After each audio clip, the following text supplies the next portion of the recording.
স্বামীর গালে কষিয়ে দুটো থাপ্পড় মারলাম। এরপরেই শাশুড়ির হাতটা বেঁকিয়ে ধরে তার আঁচল থেকে সংসারের চাবিটা আমার হাতে নিয়ে নিলাম। এই করা ছাড়া আমার আর কোনো উপায় ছিল না, কোনো উপায় আমি দেখতে পাইনি। বিয়ে হয়েছে 2টা বছর।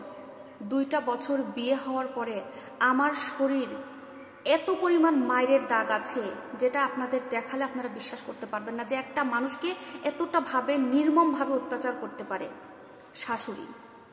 আমার শরীরের যে দাগগুলো আছে আপনারা না দেখলে বুঝতে পারবেন না, এত পরিমাণ অত্যাচার করেছে আমার উপরে। আমি মুখ বুজে সব সহ্য করে গেছি, কিন্তু আর কত সহ্য করব, আর কত সহ্য করব? আমি যদি আর সহ্য করি এই অত্যাচার, তাহলে আমার মরে যাওয়া ছাড়া কোনো উপায় নাই।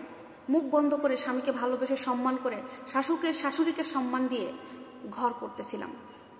কিন্তু শেষ পর্যন্ত যখন দেখলাম আমার পেটের বাচ্চাকে আমার শাশুড়ি নষ্ট করে দিল, মেরে ফেললো আমার পেটের বাচ্চাকে, দুনিয়াতে ভূমিষ্ঠ হতে দিল না, এরপরে আমি আর চুপ থাকতে পারিনি। কার জন্য চুপ থাকবো? কেন চুপ থাকবো? আমি আমার সন্তানকে দুনিয়াতে আনতে পারিনি একমাত্র আমার শাশুড়ির কারণে। আমার শাশুড়ি আমার স্বামী অতিরিক্ত মা ভক্ত, আমার কোনো অন্যায় নাই, আমি সবকিছু মুখ বুজে সহ্য করতাম। কিন্তু আমার শাশুড়ি সব সময় আমার উপর অত্যাচার করত।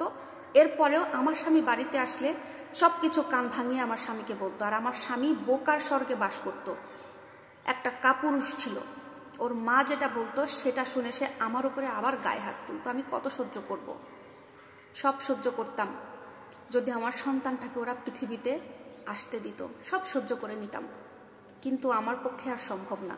আমার স্বামী বাইরে কাজ করত, আমাকে বিয়ে করে সে বিদেশে চলে যায়। বিদেশে গিয়ে আমার সাথে কথা বলে প্রয়োজনে, বেশিরভাগ সময় তার মায়ের সাথে কথা বলে, তার মা যেটা বলে সেটা বিশ্বাস করে। তারপরে যখন আমি কনসিভ করে তাকে জানানোর পরে সে চলে আসে আবার, যেহেতু আমি কনসিভ করছি। আমার শাশুড়ি তাকে বুঝিয়েছে এই বাচ্চা তার না, সে সেটাই বিশ্বাস করেছে। আমাকে বারবার বলে আমার চরিত্র খারাপ, আমার বাচ্চা এটা আমার না, ওর বাচ্চা না এটা। এই সমস্ত কথা বলে বলে আমাকে চরিত্রহীন প্রমাণ করতে চায়। আমার শাশুড়ি এদিকে আমাকে এত পরিমাণ কাজ করাতো, আমার বাচ্চাটা পেটে থাকতেই মারা যায়। সব কিছু সহ্য করতে করতে আমি আর পারিনি, শেষ পর্যন্ত আমি রুখে দাঁড়িয়েছি। আসলে কিছু কিছু সময় না, চুপ থাকার থেকে দুটো কথা বললে জিনিসটা ফেরত পাওয়া যায়, যেটা আমি আমার জীবন থেকে বুঝতে পেরেছি। হ্যাঁ, আমাকে হয়তো খারাপ বলতে পারেন যে তুমি মেয়ে হয়ে স্বামীর গায়ে হাত তুলেছ, তোমার শাশুড়ির গায়ে হাত তুলেছ।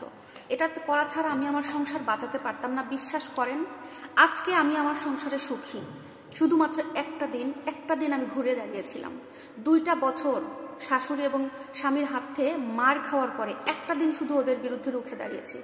আজকে আমি সুখী সংসারের লাইফ লিড করছি। আজকে আমার 2টা বাচ্চা, আলহামদুলিল্লাহ আমি এখন সুখী। আমার শাশুড়িও আর আগের মতো নাই, আমার স্বামীও আগের মতো নাই, সবাই এখন সুখে আছি, শান্তিতে আছি। শাশুড়িকে বলছিলাম, আম্মা আপনি যদি বেশি কথা বলেন আপনাকে সোজা বৃদ্ধাশ্রমে রেখে আসবো, আর অত্যাচার সহ্য করব না। যাই হোক, শাশুড়ি তার ভুল বুঝতে পারছে, সে আমার সাথে যে অন্যায়গুলো করছে সে আমার কাছে মাপ চেয়েছে, আমিও তাকে মাপ করে দিয়েছি মন থেকে। আমার স্বামীও বুঝতে পারছে যে সে কি ভুল করছে। তো যাই হোক, আসলে কিছু কিছু সময় সত্যি একটু রুখে দাঁড়াতে হয়, না হলে জীবনটা শেষ হয়ে যায়। তো যাই হোক, সবাই আমার মতো সংসার করবেন, ইনশাল্লাহ দেখবেন সবকিছু ঠিক হয়ে যাবে। তবে সবাইকে সম্মান করবেন প্লিজ।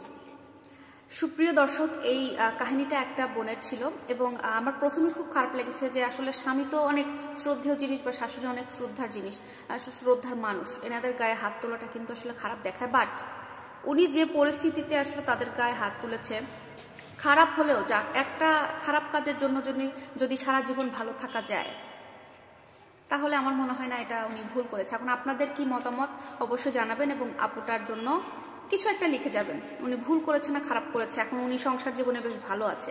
তো যাই হোক, এরকম আরো সুন্দর সুন্দর গল্প বা বাস্তব জীবনের ঘটনা জানতে হলে, শুনতে হলে অবশ্যই আমার পেজের সাথে থাকতে হবে। আল্লাহ হাফেজ।